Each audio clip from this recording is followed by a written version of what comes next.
-40 number पाने वाला बच्चा भी कट ऑफ लिस्ट में आ जाता है।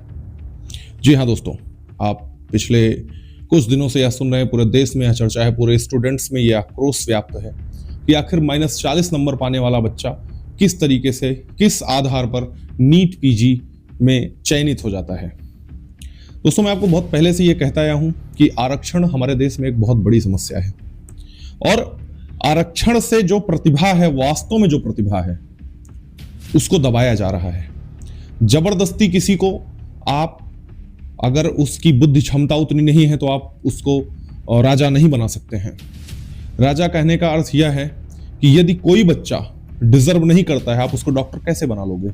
अगर उसकी सोच ही नहीं है, अगर उसकी शिक्षा उस स्तर की है ही नहीं, तो क्या आप उसको जबरदस्ती नीट पीजी जैसे एग्जाम में आप उसको चयनित करके, आप उसको सीट दिला के, क्या आप उसको डॉक्टर बना सकते हैं?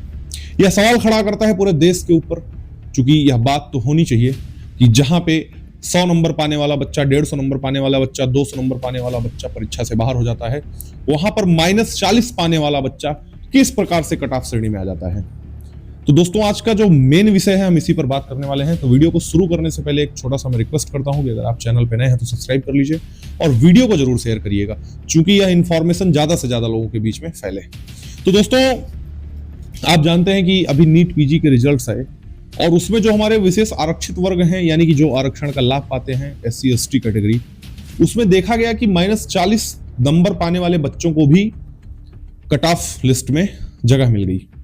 दोस्तों, पहले मैं आपको बताता हूं, निगेटिव मार्किंग, जिसका एक उत्तर गलत होता है उसको -1 नंबर मिलता है। आप सोचिए, जो बच्चा -40 नंबर पाया होगा, वो यानी कि उसने सारे प्रश्न गलत किए, वह उस योग्य है ही नहीं कि उसको एक नॉर्मल चीजें मिल जाए और उसको नीट पीजी जैसे एग्जाम में जगह मिलती है। ये कितने शर्म की बात है हमारे देश में, हमारा सिस्टम का ये फेल्योर है। और अगर मैं कहूं तो सरकारें इस पर मौन है। जनरल वर्ग के बच्चों की जहां कट ऑफ लिस्ट 100+ गई, वहीं पे -40 नंबर पाने वाले बच्चे चयनित हो जाते हैं। क्या ये स्टूडेंट्स के बीच में ये जो वेरिएशन है, ये जो भेदभाव है, यह सही है? एक समान विद्यालय में पढ़ने वाले, समान कॉलेज में पढ़ने वाले छात्र जो एक साथ पढ़ाई किए हैं, एक ही विषय पढ़े हैं, आखिर उनको किस आधार पर उनको ज्यादा नंबर लाना पड़ रहा है, उनको कम नंबर, यानी कि माइनस में भी उनका चयन हो जा रहा है? यह भेदभाव नहीं है तो क्या है? सीधे सीधे हम ये कहें कि हम किसी विशेष वर्ग को हम मुख्य धारा में नहीं ला रहे हैं, बल्कि हम जनरल वर्ग के लिए एक हम कुआं खोद रहे हैं, जिसमें उन बच्चों के भविष्य को ढकेला जा रहा है, उन बच्चों के भविष्य को भरा जा रहा है, जो कभी भी पूर्ण नहीं हो सकता है। दोस्तों, आरक्षण एक बहुत बड़ी समस्या है। सही बात है, बाबा साहब भीमराव अम्बेडकर ने आरक्षण दिया, वो मात्र 10 वर्ष के लिए था। लेकिन आज हमारे देश में चूंकि राजनीतिक पार्टियां इतनी गंदी राजनीति कर रही हैं, पूरे भारतवर्ष की स्थिति है, उनको वोट बैंक के लिए वो एक विशेष वर्ग को निशाना बनाकर सिर्फ उनके ही लाभ की बात कर रही हैं। क्या वो जनरल वर्ग के बच्चे, OBC कैटेगरी के बच्चे, क्या वो हकदार नहीं है? क्या उस परीक्षा में चयनित, यदि कोई बच्चा पढ़ के 100 नंबर लाया है और वह उस परीक्षा में चयनित नहीं होता है, उस परीक्षा से वो बाहर कर दिया जाता है, और जो बच्चा -40, 1 2 3 4 10 नंबर नहीं, -40 नंबर पाया हुआ है, उस बच्चे का चयन हो जाता है। सोचिए कितने अफसोस की बात है कि हम ऐसे देश में रहते हैं जहां पर यह व्यवस्था है।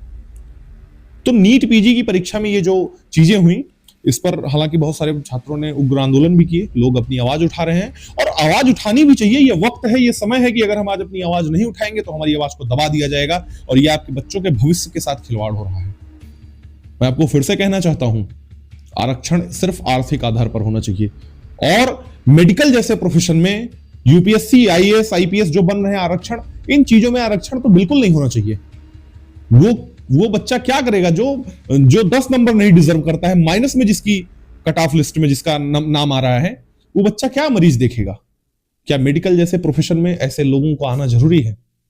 मेरा मानना है कि मेडिकल जैसे प्रोफेशन में आरक्षण बिल्कुल नहीं देखा जाना चाहिए, क्योंकि यह एक पेशेंट जिसका वो इलाज करेगा, आप उम्मीद करिए, मैं कहता हूं कि मैं यह मानता हूं कि आप उसी वर्ग से आते हैं, मान लीजिए SC ST वर्ग के आए हैं, आप उस बच्चे से जाएंगे, आप किसके पास इलाज कराना अपना उचित समझेंगे? -40 नंबर पाने वाले बच्चे के पास कि 100 नंबर पाने वाले बच्चे के पास?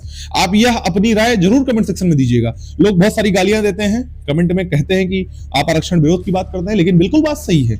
मैं आपसे यह प्रश्न पूछना चाहता हूं, मैं उन सभी बुद्धिजीवी वर्ग से यह प्रश्न पूछना चाहता हूं कि क्या -40 नंबर पाने वाले बच्चे से आप इलाज कराना बेहतर समझेंगे कि 100 नंबर पाने वाले बच्चे से बेहतर समझेंगे। और मैं इस देश के नेताओं को विशेषकर कहना चाहता हूं कि हमारे जो भी नेता हैं जो इसमें राजनीति करते हैं, क्यों नहीं जाते हैं आप ऐसे हॉस्पिटलों में? आप क्यों जाते हैं बड़े मैक्सफोर्ड और मेदांता जैसे बड़े अस्पतालों में? आप जाते हैं अपने परिवार का इलाज कराने के लिए, और जो भारत की गरीब जनता है वो सरकारी अस्पतालों में मर रही है, सड़ रही है। ऐसे ऐसे डॉक्टर बनेंगे तो हमारे भारत का भविष्य, हमारे भारत का जो चिकित्सा का भविष्य वो कहां जाएगा? तो ये बड़े शर्म की बात है। इस तरह का भेदभाव नहीं होना चाहिए, और छात्रों के बीच में तो बिल्कुल नहीं होना चाहिए, क्योंकि समान व्यवस्था से, समान विद्यालय से पढ़ने वाले, कॉलेज से पढ़ने वाले बच्चे उस समान परीक्षा में यदि 100 नंबर पाकर परीक्षा में बैठने से विमुख हो जाते हैं और -40 नंबर पाने वाला बच्चा चयनित हो जाता है, तो यह बड़े शर्म की बात है। तो आप सभी भी अपनी राय कमेंट सेक्शन में जरूर दीजिएगा। फिर मिलते हैं अगली वीडियो में, तब तक के लिए नमस्कार, धन्यवाद।